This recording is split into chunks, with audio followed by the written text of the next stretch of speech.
Hey guys, welcome back to the channel, and today I'm going to show you how to update your company's billing information. Time to switch credit cards or update the billing details. Here's how to make sure Gusto has your most up-to-date payment information. First step, head to settings. Now from your Gusto dashboard, you want to click on settings and then look for billing or plan and billing. Step 2, click on payment information. Now under the billing section, you're going to see your current payment method. Click edit, that's next to your credit card or bank information. Step 3, enter new payment details. Now add your new card number or bank account details. Double check the billing address too, because Gusto needs it to verify your payment method.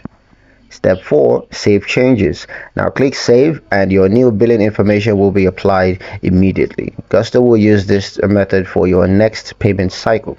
And that's it. Your billing is now up to date. No missed payments, no interruptions. And that's pretty much it for this video. Hope you guys liked it. Hope you found the information here useful enough. If you did, like the video, comment down below, let me know what you thought. Share the video with your friends and subscribe to the channel if you haven't done so already. And I'll see you guys in the next one.